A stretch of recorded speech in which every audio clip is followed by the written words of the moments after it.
I recently did a video in which I played a game called Outer Wilds in virtual reality, and I had a ton of fun for the first time really writing a script for a video. And in that video, I referenced another video I did that talked about Outer Wilds as a whole, like as a review. So I wrote that, recorded it, then edited it twice, once in the audio editor and then once attaching and editing gameplay I recorded, wrapped it up, tagged it, titled it, and created a thumbnail, and I'm now just realizing, hey, I should probably actually create that video I referenced. So welcome to Animity Vids, my name is Animity, and today I'm going to be giving my opinion on a game to a stranger on the internet. Keyword, a stranger. I've seen my analytics. Oh, and quick editor's note, I'm going to be using the same footage for that other video, the Outer Wilds in VR footage, because I can't get normal Outer Wilds to record right. It's very, very, very glitchy. So we're just going to use the VR footage. Sorry about that. So Outer Wilds is a difficult game to quote-unquote review. And yes, I say quote-unquote review because I'm going to be more so explaining the premise of the game in hopefully a way that avoids spoilers, because the game is a 10 out of 10 for me and for many others. It legitimately is one of the best games that I've ever played, and that goes with games like Portal 1 and 2, along with Minecraft, Stardew Valley, Animal Crossing, and many more. The easy way of describing Outer Wilds is a puzzle-style game set in a space exploration setting. The first bit of story you are presented with is that you are a Hearthian, a native species that is a member of the Outer Wilds Ventures, a fledgling space program that has just started sending off its first astronauts. And, lucky you, it's your first day. However, before long, the story takes a turn. I don't think I've ever talked so long in my life.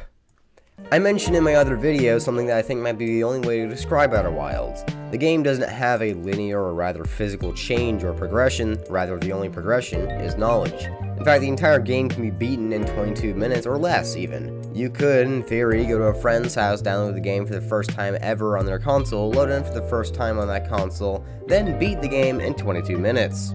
Every time you load the game, it is the exact same scene, even if you've landed on the moon, flown into the sun, exploded your ship, suffocated in space, or many of the other horrendous ways you can die or progress in the game. Something interesting about the game is that there is no survival or creative, only you. You and your knowledge of the game and maybe the skill of a spaceflight. Because the only distinction between being a scared little Hearthian, the species you play as, and, in a way, a god, is simply knowledge. The game is kind of a puzzle. The world doesn't revolve around you, and you can't control almost anything, in the big picture anyways. You have to find out all the little threads and discover all the little secrets, or at least many of them, to discover the next big secret, to progress in the only way you can. What I'm saying is that Outer Wilds is set up in a similar way to Groundhog Day. I've been alluding to that this whole time. You're stuck in a time loop of every 22 minutes and you can't escape. You need to find out why and who put you there, how it happened. Oh, and the reason it's every 22 minutes is because the sun explodes. I told you because that's almost relevant to the story even. I guess they really just need a mechanic for every 22 minutes. I mean, the sun exploding is important to the story, but the reason it's the end of your time loop is not really important to the story. Well, not really, at least. It is kind of important to the story. Okay, look, it is important to the story. I'm sorry. Anyways, the story this game takes you on is something I consider a modern masterpiece. The rush of excitement that I felt after I found out an important piece of evidence, or figured out how to finally enter one of the more challenging to reach locations, was worth every penny. The game isn't easy. Some things are, in fact, probably a little too hard, but overall, it isn't the most difficult game. You just need to explore a lot. Not only is the story and main gameplay of Outer Wilds fun, the graphics aren't bad either.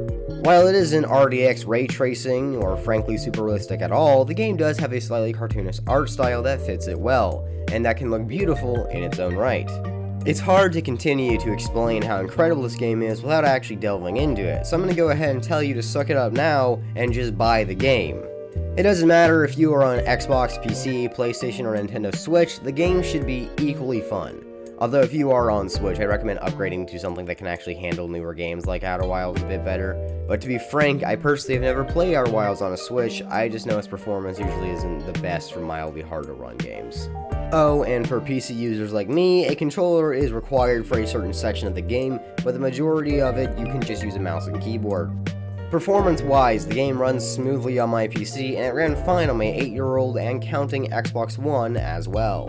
And all of this, by the way, all the praise for the story and such, is only further expanded upon with the DLC. It should be known before I continue that the developers implemented the DLC in a way that doesn't detract from the original game, only adds a deeper experience and more content to enjoy. In fact, the DLC is similar to a game in its own right. The base mechanics are all there, it is the same game, but in the sense of how much content, lore, and story it adds, it could be classified as its own game. In fact, I have had the DLC for about a year now, and I still haven't explored everything there is to explore there. The game tells a narrative to you in both versions that you have to piece together. It doesn't just lay it out, and dialogue-based story is very minimal, although you will be gathering much of your information in the base game from writing on the wall. Literally. So in a way, the story is progressed through dialogue, but in a way that is quite different from anything I've seen before. This game is, as I said, an absolute modern masterpiece, and it should be on the wall of greatest games of all time, right next to the likes of the Half-Life franchise itself. So, what are you waiting for? Seriously, go buy the game. It's only $40 for the full game plus the incredible DLC. But whether or not I succeeded in making you want this game, that's all from me. My growing pile of school that I have put off is not getting smaller, so like if you liked, subscribe if you want to see more, and I will see you, hopefully in this video that I think you'd like.